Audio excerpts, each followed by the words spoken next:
Olá, pessoal! Começando mais um episódio do Elas na Cena, o seu podcast semanal. Aqui nós conversamos com mulheres atuantes no cenário cultural goiano.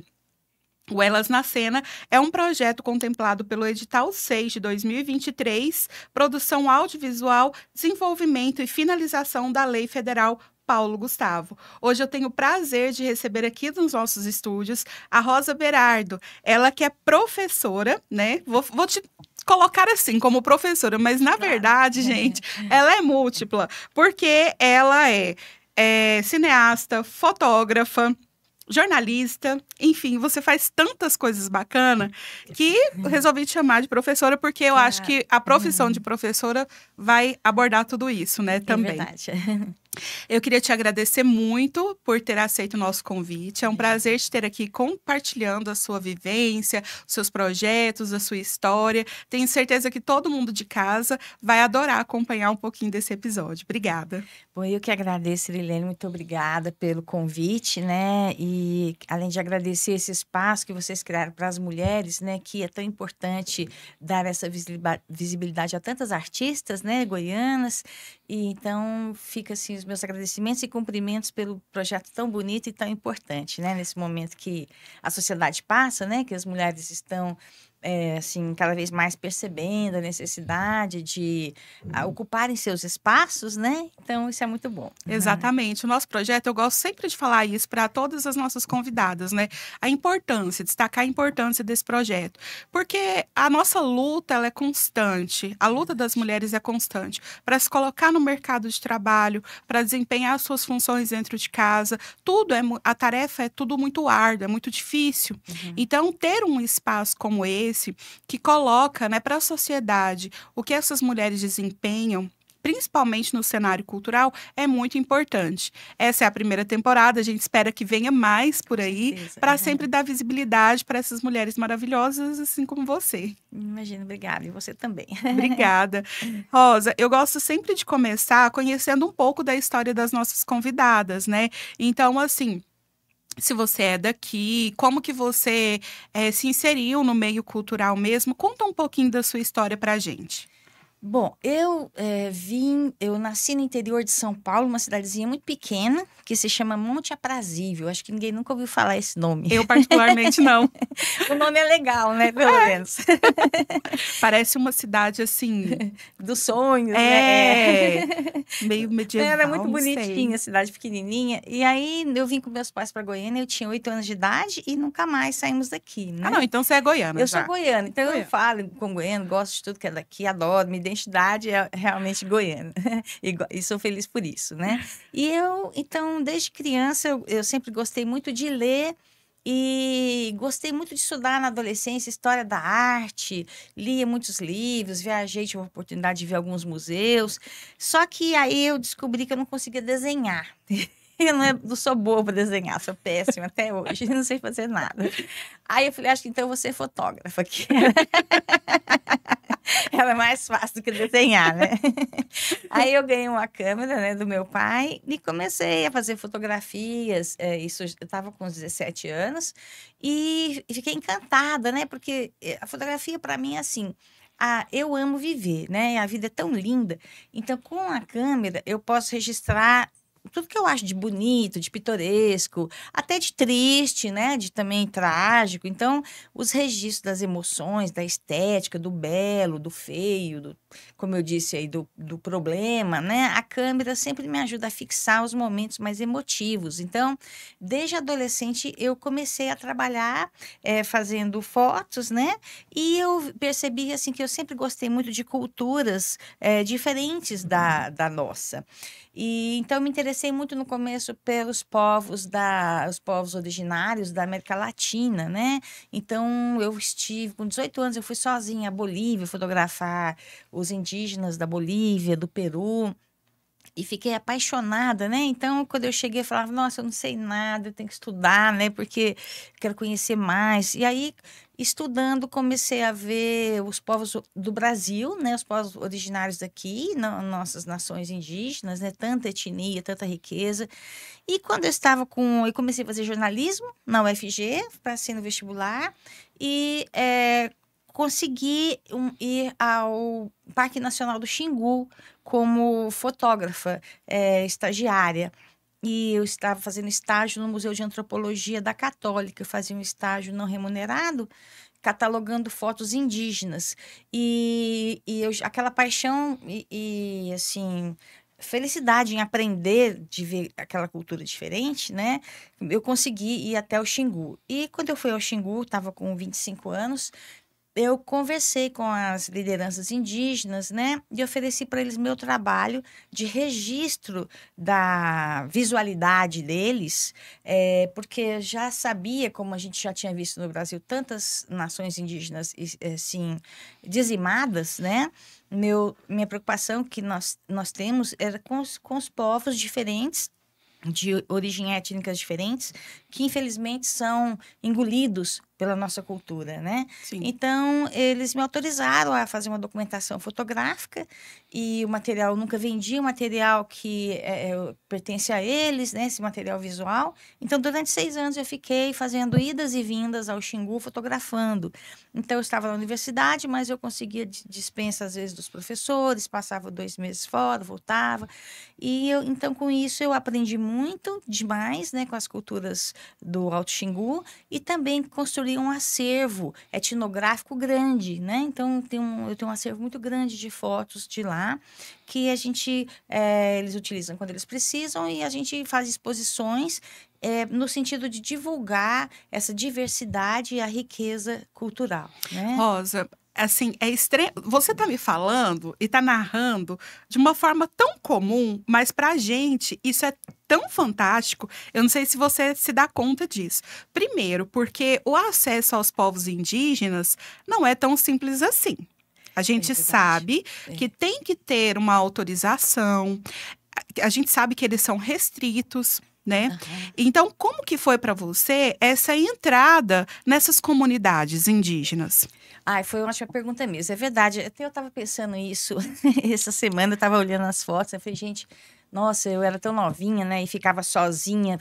Não tinha nem comunicação na época, né? Então, às vezes tinha um rádio amador. Isso foi nos anos 80. Então, para conversar com a minha mãe, era uma vez por semana, quando os médicos iam falar com Brasília, eu ficava perto e pedia para eles ligarem para minha mãe e falar que estava tudo bem. Imagina sua mãe Quase nessa morri. época. E você é filha única? Caçula. Ai, meu Deus. Coitada. Coitada. Ela fala que entregou para Deus, né? Então... Enfim, e aí realmente era muito difícil. Acho que eu fui tão honesta, assim, sincera, né? Porque eu fui lá, voltei e falei, olha, essas fotos aqui são de vocês, dei para eles as fotos que eu tinha feito e falei, eu estou muito preocupada, né? E eles entenderam minha preocupação e também estavam preocupados. Então, foi essa coisa de confiança mesmo, e eu sempre honrei a minha palavra de não comercializar o material, né? Uhum. E isso criou um respeito, assim, muito grande, mútuo, e essa confiança, né? Que eles me deixavam visitar diferentes aldeias, e cada aldeia, geralmente, é uma cultura diferente, na Sim. maioria das vezes. Falam línguas diferentes, eles falam mais de 16 dialetos lá. Eles têm 3 ramos linguísticos. Mesmo dentro da mesma tribo, eles têm dialetos diferentes? Dentro do mesmo parque onde eles estão, da mesma área. Eles têm a mesma tribo, a mesma etnia, fala a mesma língua. Mas são várias etnias diferentes, tem 16 povos lá. Então quer dizer, dentro de uma aldeia pode ter várias tribos. Não, dentro de lá é um parque. Um parque. É um parque. O parque, a área, é uma área bem grande, assim, tipo o estado do Ceará, grande, e essa área tem várias culturas, vários povos diferentes. E cada um pertence a uma nação indígena e a um ramo linguístico. É como se fosse, aqui nesse lugar vão morar inglês, francês, espanhol, italiano, e cada um vai falar a sua língua. Então, para mim era muito difícil, né? Porque não tinha como eu aprender. E sempre aí eles colocaram uma pessoa para ir comigo nas aldeias, traduzir, para eu poder conversar, porque naquela época, quase ninguém falava português, né, nos anos 80. Então, foi uma experiência realmente difícil. Uma vez só eu fiquei muito preocupada, que uma vez eu machuquei o pé, e em vez da ferida do meu pé fechar, ela foi abrindo. Meu Deus! Ela foi abrindo e pegou, tipo, uma infecção tropical, uma bactéria que a gente não tem, nós brancos não temos resistência. E, menina, aí me deu uma febre de 40 e poucos graus, não tinha remédio. Aí foi complicado. Dessa vez eu assustei muito, E eles sabe? te auxiliaram com plantas medicinais ou não? Não, o que aconteceu? Eles foram caminhando comigo na floresta umas 2 horas até chegar num posto de saúde e eu já delirando, suando, e lá eles me deram antibiótico. Mas foi assim, essa vez eu assustei muito, né? Porque Aham. a gente viu tanto que nós somos frágeis e principalmente num lugar, numa floresta. Então a gente é muito fraco. Eles são Vulnerável, né? resistentes, né? Eles têm resistência a isso tudo. Eles sobrevivem bem e a gente não, né? Então foi uma experiência muito incrível. Então, assim, essa experiência, né, de estar lá me fortaleceu muito em termos emocionais, né, humanos também, de conhecer o que é viver em comunidade, né, o que é viver em grupo, o que é respeitar a opinião do grupo, porque muitas coisas nas comunidades indígenas são decididas em grupo, Uhum. né? Não é esse individualismo que a gente tem aqui, né? Então, foi muito importante ver esse modus vivendi deles, né? Que por isso que é importante ter culturas diferentes, para nós termos um parâmetro, um referencial diferente, né? Não Uhum. achar que nós estamos certos, que tem que ser a nossa maneira, que nós que vamos... Não é bem Não assim. é assim, né? Isso é empobrecedor, né? Então, tem que... Limitante, né? Limitante, né? E quando você esteve lá nessa época, você ficava o período todo junto com eles ou tinha um lugar reservado para você? Como que era? Não, eu ficava com eles. Eu ficava na casa do chefe.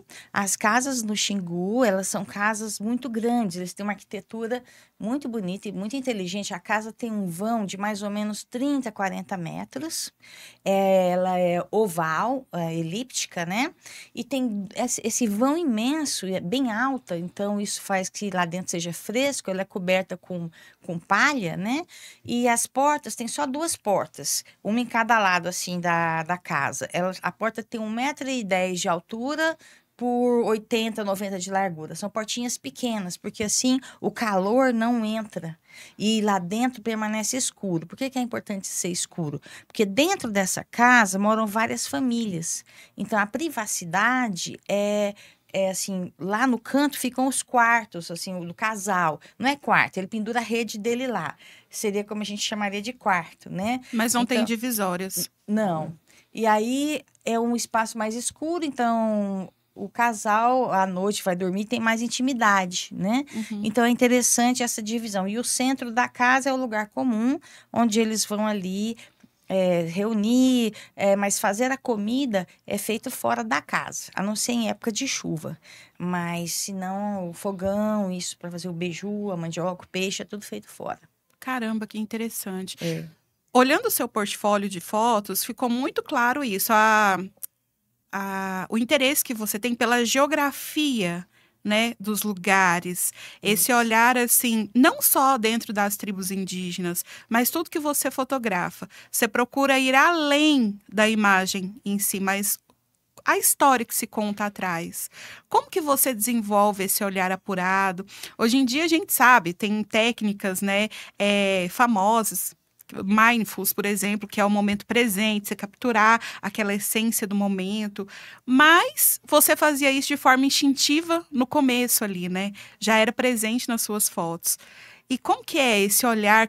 No que você se concentra quando você está capturando essas imagens? Ah, que pergunta bacana. Gostei da sua pergunta. É interessante, porque eu sou uma pessoa, eu tenho déficit de atenção em algumas coisas, né? Ah, Mas, somos duas.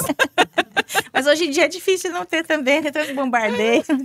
Mas não tem nada na vida que eu me concentre mais do que quando eu estou assim com uma câmera e na natureza ou com povos diferentes, pessoas diferentes, grupos. Eu gosto de fotografar folclore, né, cultura local, enfim.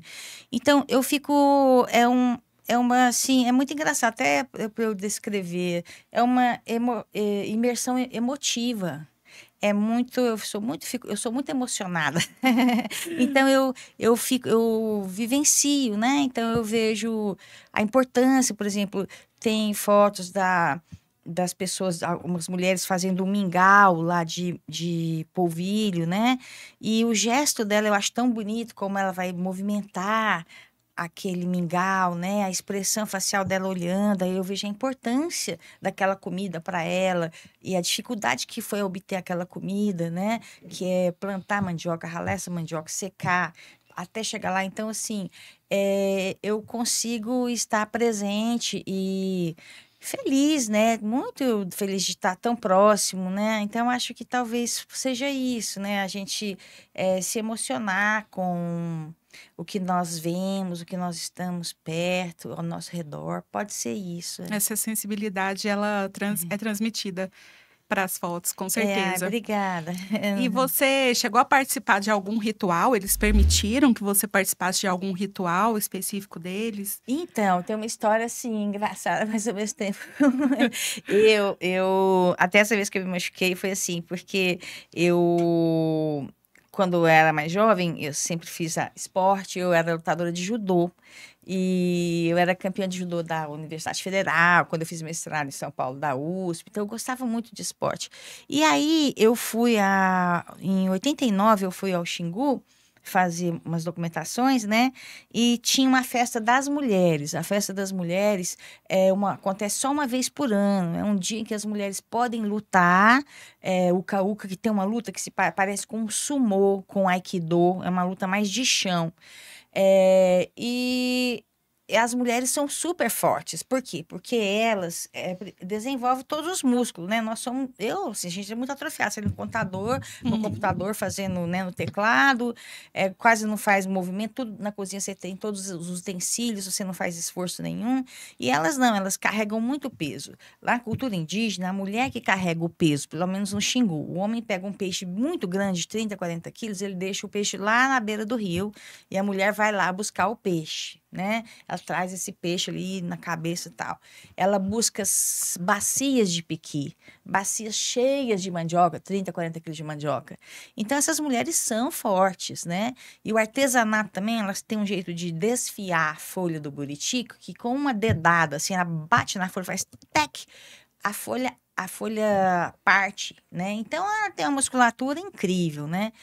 E eu caí na bobagem, eu estava muito animada de ver elas lutando, né? E, você quer lutar? Eu falei assim, eu quero, né? Achei que eu tô poderosa, né? Já fazia judô mesmo? Já fazia judô, né? Nossa Senhora. Aí vai tirar a roupa, porque todo mundo das mulheres tudo nua, lutar nua também. Você tirou? Sim, já tirei a roupa, nunca tive problema, assim. Lá no ia já todo mundo sem roupa mesmo, mais uma não ia fazer diferença. E eu tinha o cabelo curto, ainda bem, né? E as índias com aquele cabelão, porque elas grudam no cabelo da outra também quando tá lutando, né? E aí elas passam no corpo óleo de piqui. Então no judô, para mim ficou muito difícil, porque no judô eu pego na roupa da lutadora, da outra pessoa. E pela roupa você trava a pessoa muitas vezes. Lá você não tem onde pegar, porque você segura a pessoa, escorrega, Não né? tem como pegar, e a pessoa besuntada de óleo. Exatamente. E os golpes são totalmente diferentes. Assim, nessa luta, ganha quem bater a mão na nuca. Você fica de frente para a pessoa e você se atraca com a pessoa. Atraca mesmo. E ganha quem ou bater na nuca do outro, fazer o outro quase cair de cabeça no chão, ou quem pegar na coxa, na parte traseira da coxa do outro. Então, é uma coisa muito difícil, né? Aí, e outra coisa, a gente luta sem nada, pelado e no chão. Então, a terra ralou todo o meu joelho. E a Índia estava com o joelho protegido de cipó, e eu não tinha nada para proteger meu joelho, né? Meu joelho e meu pé. Então, arrancou a pele do meu joelho, do meu pé toda. Você amarrou seu jegue, meu Deus. Aí, ela ganhou uma vez. Aí eu falei assim, agora eu vou de novo, né? Teimosa. Aí ganhei a segunda. Olha. Aí ela ganhou a terceira, ganhei a quarta. Eu falei, agora não vou desempatar, não. É melhor empate do que a derrota. Esperto. Mas eu sei que eu saí morta, essa ferida minha foi abrindo, foi quando eu precisei, ainda toda destruída lá na floresta. Mas saiu com empate. Vai ser com empate. defender a faixa do judô. Mas Mas, enfim, essa foi a aventura mais Nossa. interessante, assim, inesquecível, né? Mas valeu a pena, foi legal. E depois dessa época que você falou que foi assim, no final dos anos 80, Aham. ainda hoje você volta nesses lugares? Como que é? Então, eu fiquei 35 anos sem ir lá. Aí, quando foi 2021, agora, eu estive lá a convite da família da aldeia Camaiurá, que eu sempre ficava mais tempo, fiquei amiga deles, né? E o pai deles morreu. Eles falaram, Rosa, a gente está muito triste, né? Nosso pai morreu. Você poderia fazer um documentário da festa em homenagem à morte deles? Que era morte por Covid, né? Então, muitos indígenas morreram por Covid porque a vacina demorou a chegar nas áreas indígenas. Então, claro que fiquei muito emocionada, né? Então, consegui, a UFG me mandou, porque eu estava convidada para fazer um documentário, né? E fui eu e o motorista, filmei sozinha. Aí eu convidei os jovens indígenas, 2 rapazes, para me ajudarem a filmar. Eu dei a câmera para eles, ensinei eles a usarem. Então eles fizeram filmagens de coisas que eu, como mulher, não posso pela cultura, e coisas que gente branca, nem se fosse um homem, poderia. Então, eles fizeram umas imagens muito bonitas e a edição eu convidei mais 3 outros meninos para ajudar a editar e uma jovem para fazer a narração. E aí eu fiquei muito feliz que depois eu voltei para Goiânia, editamos o filme, né, com esses jovens de lá, e o nosso filme ganhou em 2022 o melhor filme no FICA, o melhor documentário. Então, esse material ele pode ser vinculado. Pôde, sim. Esse material já é um filme que já foi em vários festivais, ganhamos já 2 festivais com ele, e já ficou parte de um projeto que eu criei um projeto de ensino na aldeia indígena. Então, agora eu dou aula lá na aldeia Camaiurá para eles fazerem sozinhos os próprios filmes, né? Para eles se autorrepresentarem, não precisarem mais de uma pessoa da cultura branca ir lá e filmá-los, né? Então, esses projetos de autorrepresentação já existem no Brasil em vários lugares, mas ali nesse local onde nós estamos não tem, ali nos Camaiurá. Então, foi muito bom e eu devo voltar lá esse ano. Então, eu estive lá em 2021, 22. O ano passado a UFG não conseguiu me enviar, porque estava sem verba para transporte, que é muito longe. A gente vai até Canarana, uns 800 quilômetros, depois 250 quilômetros de terra, depois barco. Então, é difícil. Eu tenho 2 irmãos que moram em São Félix do Xingu. É. É bem difícil o acesso. Isso. Melhorou um pouco agora, atualmente. Algumas mas estradas. antigamente, há 10, 15 anos atrás, Ixi, era terrível. É Muito difícil acesso. Uhum.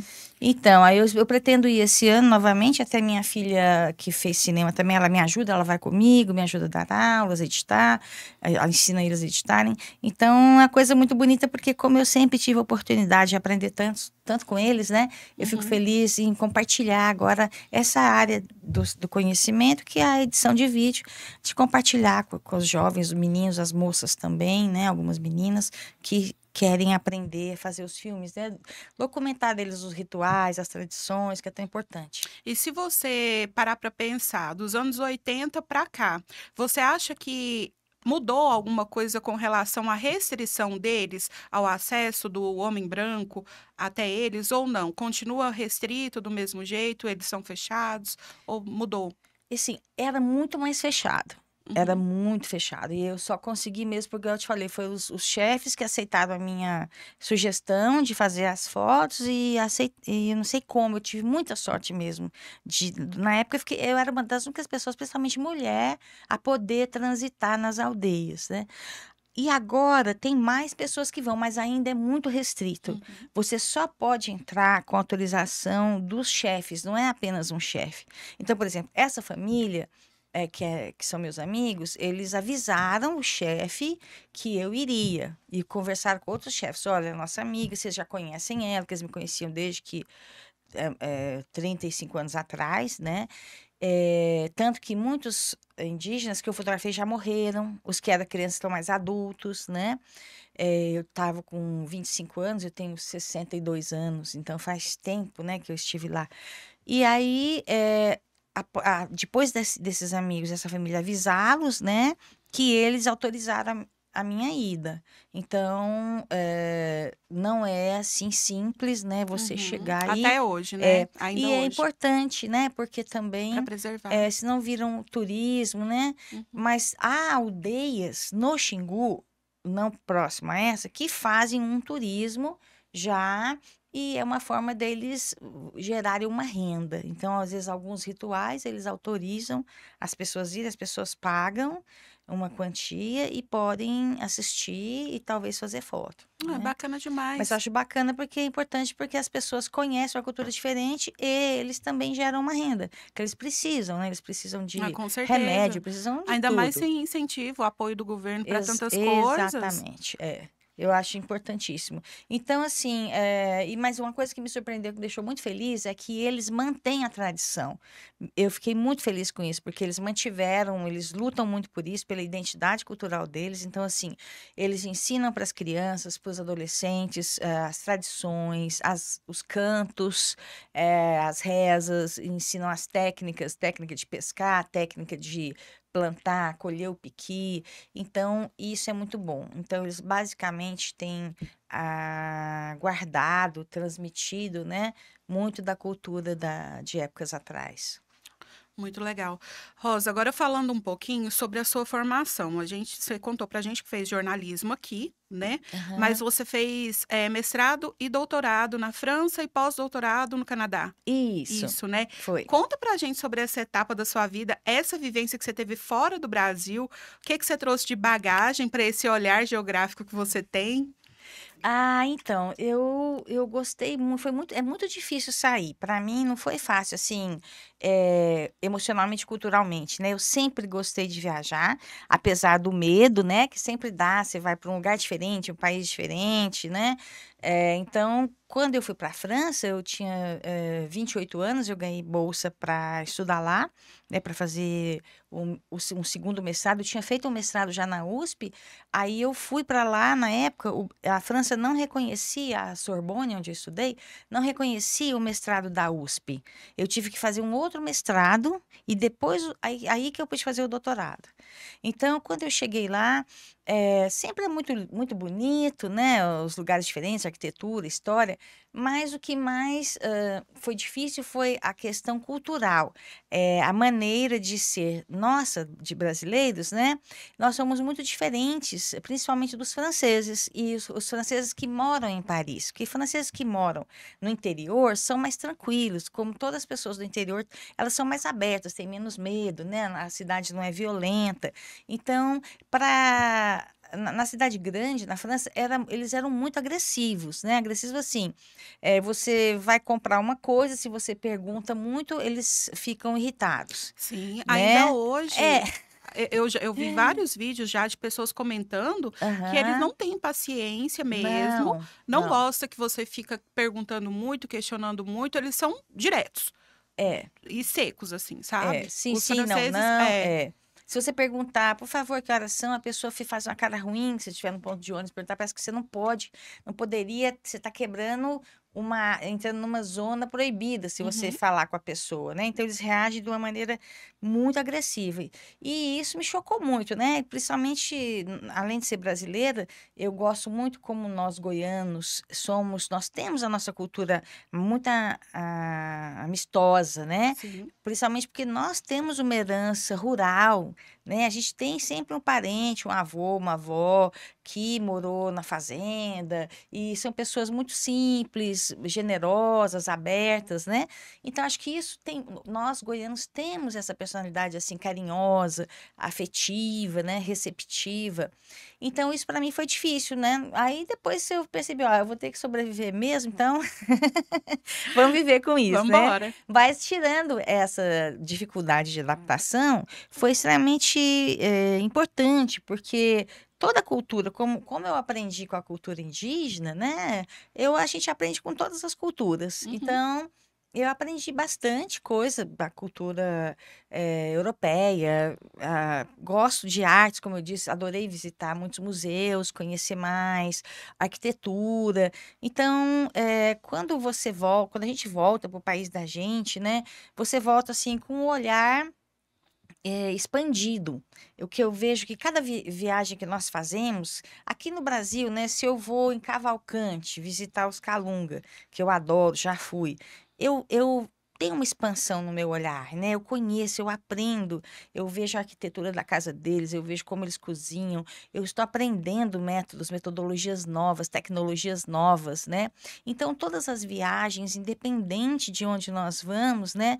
Nós estamos num movimento de aprendizagem e acho que isso expande o nosso olhar. E acho que quando nós expandimos a maneira de ver o mundo, nós nos tornamos mais tolerantes, né? E menos presunçosos, né? Porque quando você vê o tanto que cada cultura é rica, pelo menos eu falo, nossa, eu nunca poderia me tomar como referencial para a cultura, para os outros serem como mim. Eu não posso ser um referencial, falar, não, o certo é como nós vivemos, nós brancos da cidade fazemos isso e aquilo, nós brasileiros de Goiânia, não sei o quê.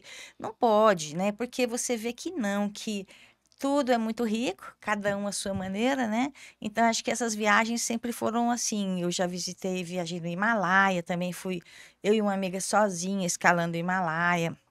Na Índia, fui no Ladakh, nos monastérios budistas, assim, andava o dia inteiro com mochila nas costas, à noite dormia debaixo de uma pedra, né? Gente, incrível, Então, assim, incrível. eram umas coisas. E aí você encontrava os camponeses, humildes, maravilhosos, não conseguia comunicar porque eles não falavam inglês, claro, e eu não falava o dialeto deles, né? Mas na E, época você falava francês? falava inglês e Porque francês. as suas aulas eram em francês. Era em francês, é. E no Canadá também, porque lá se fala francês, né? Isso. E eu dou aula no Canadá, eu dou aula em francês também. Eu até vou dar aula lá em setembro do ano que vem, na Universidade de Quebec. E eu, geralmente, a cada 2 anos, sou convidada e faço um semestre dando aula lá, de cinema e de fotografia. Por isso, mas eu faço francês na adolescência, eu fiz francês, porque eu sempre gostei muito de comunicar, então eu sempre ficava super agoniada de não poder conversar com as pessoas se eu não soubesse o idioma delas, né? Mas aí, assim, esse lado, né, de conhecer essas culturas, como eu sempre tive, por exemplo, eu amo ir na Festa dos Reis, Folia dos Reis, em janeiro, né?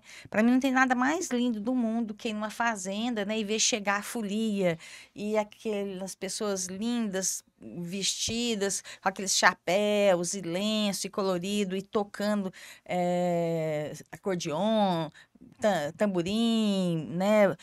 Banda de couro, tudo. Eu acho fantástico, né, isso. Então, é, como eu disse, qualquer manifestação cultural que você vê, que você está aberto para entender, conhecer, né? É um aprendizado. E você teve a sensação de, quando volta para Goiás, de redescobrir o seu lugar, de visualizar tudo com outros olhos, passar por um mesmo lugar que você passava e enxergar coisas que você não via antes? É muito bacana a sua pergunta, você é muito sensível. É verdade, tem isso sim, porque o lugar da gente, eu falo até por mim mesmo, né? Às vezes você reclama, né? Eu não gosto tanto daqui, eu não gosto tanto disso ou daquilo, né? Ou gosto demais daquilo, né? E isso que você falou foi muito, muito, muito legal, né? Porque a falta nos faz ver aquilo que a gente deixou fora um tempo com outros olhos, né? Aham. Então, com certeza, esse distanciamento quando a gente volta, né? E principalmente para Goiânia, é uma coisa que eu gosto muito aqui. É o calor, porque como às vezes eu vou dar aula no Canadá e moro um tempo lá, é muito frio quando você vai no inverno, então eu sofro muito com frio. E aí, quando eu chego aqui e tá calor, não reclamo, porque eu falo, não, calor é melhor do que -20, -30. Então. Geralmente, quando você vai, você passa quanto tempo? Para dar aula são 6 meses, É né? muito tempo. É bastante tempo. Geralmente, você também dá aula como professora convidada no México. Agora não mais, ou já? No México eu até parei de ir, mas eu já dei aula no Marrocos, Marrocos. do México, na Argentina, nos Estados Unidos, em Ohio, em vários países. Mas sim, quando eu sou convidada, eu aceito, eu vou sim. Eu tenho evitado viajar demais para outros países, porque eu tenho ido mais para o Canadá, que como eu foquei mais, tenho um acordo, fiz um acordo para a UFG com a Universidade de Montreal, então eu estou focando mais em trabalhos, projetos com eles, né? Então não dá para ficar saindo demais para outros países, mas já viajei bastante, assim, conhecendo outros professores, outros trabalhos, pesquisas, foi muito legal. A gente percebe o amor e a paixão que você tem no seu trabalho, né? Mas a gente sabe que em todo trabalho tem as suas dificuldades. Qual que seria a maior dificuldade que você destacaria dentro daquilo que você faz? O que é mais difícil na minha área de cinema e fotografia, na área de artes, né, é a questão das subvenções, né, os patrocínios. Por quê? Você sair para fotografar culturas, você não vai ganhar dinheiro com esse trabalho. E esse trabalho é importante, porque você está documentando cultura. Cultura é algo sempre em transformação, né? E como eu falei, tem culturas que já desapareceram, outras desaparecerão, né? Então, é um trabalho que você está fazendo para a humanidade, para o coletivo. Mas a sociedade não vê isso como um trabalho. Um trabalho por quê? Porque, na verdade, o que é trabalho na nossa sociedade é aquilo que dá lucro, que rende, né? E a arte e cultura não é uma coisa que dá lucro, retorno. Uhum. Então, os investimentos nessa área, eles são muito pequenos. Nós temos tido, felizmente, durante alguns governos, né? Foi muito importante, por exemplo, no governo do Lula, desde quando ele entrou, ele começou a incentivar os concursos, né, as áreas culturais. Nós ficamos aí mortos 4 anos no Sim. governo do Bolsonaro, né? Tudo foi extinto, a gente não fazia mais um filme. Eles conseguiram quase fechar a Agência Nacional de Cinema, a Ancine, Uhum. e não existia editais, né? Então você queria fazer um podcast maravilhoso desse, você não tinha suporte, né? Você Exatamente. queria fazer uma exposição de pinturas, você não tinha suporte. Você queria qualquer coisa que nós, artistas, um teatro, uma peça, um filme, então, que é muito caro, jamais se faria um filme. A gente não conseguiu fazer filme, né? Então, isso é a dificuldade, é o entendimento que a sociedade tem da importância do artista. Qual é o lugar do artista? Qual é o papel do artista nessa sociedade, né? Então, o artista, para mim, ele nos faz refletir, repensar o mundo sobre pontos de vistas diferentes, cada artista do seu ponto de vista, não é? Ele reinterpreta a realidade, ele traz a história novamente, ou ele faz a história através do seu trabalho.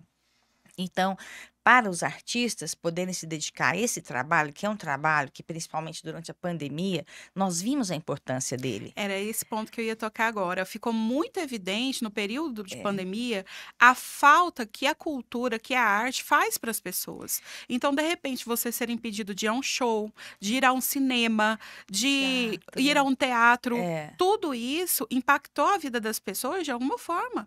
E sim, aí eu acho que essa valorização, ela caminhou um pouco mais no período pós-pandemia. Ainda falta muito, com certeza. sim, Mas eu acredito que, principalmente agora com o governo que a gente tem, sim. né, essa valorização ela está vindo à tona e é muito importante. Exatamente, o que você falou foi isso mesmo que aconteceu, né? Então, nós vimos que a arte, ela tem o quê? O imaginário. Você precisa do sonho, da fantasia. Uhum. Você precisa de ver, você está em contato com o mundo, mas de uma outra forma, de uma forma lúdica, mágica, porque senão ninguém aguenta, Ninguém né? Não é aguenta, fácil é a muito realidade. pesado.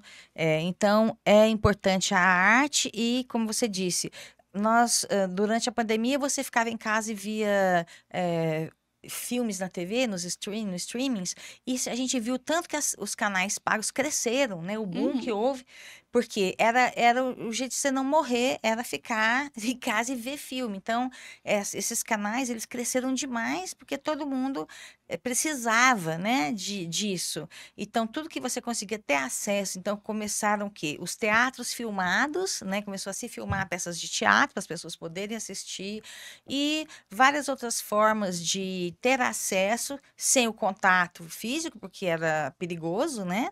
Então, foi quando, como você falou, nós vimos a importância da arte, né? É. Então, mas quando a pessoa o empresário rico que ganha isso e aquilo, ele senta o fim de semana com a família para ver um filme, ele não sabe quem está atrás daquele filme, quanto aquelas pessoas trabalharam, né? Uma equipe ali de 50 pessoas, pelo menos, mas trabalhando muito para conseguir fazer aquele filme, né? Com Então, certeza. isso é importante relembrar até quem está nos ouvindo, né? Para sempre ter essa consciência que os artistas, sem esse estereótipo de que artista não trabalha, artista é preguiçoso, não, artista trabalha muito. E muito. E por isso precisa ter Quando apoio, a né? pessoa está assistindo lá no conforto da sua casa um filme, É. nem imagina o trabalho que deu aquela produção toda. Isso. Então, assim, tem que ter a valorização mesmo. É. A gente teria 1000 assuntos ainda para conversar. Eu queria muito tocar no ponto ainda do cinema com você, né?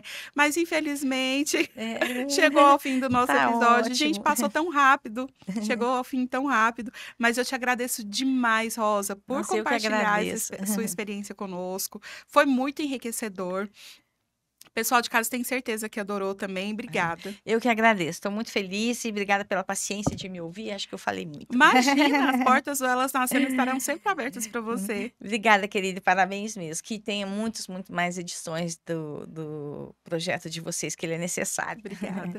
É isso, pessoal. Chegamos ao fim de mais um episódio. Te convido para acompanhar nossas redes sociais, @elasnacenapod, no Instagram, Facebook, YouTube. E, é claro, eu te vejo no próximo. Tchau, tchau.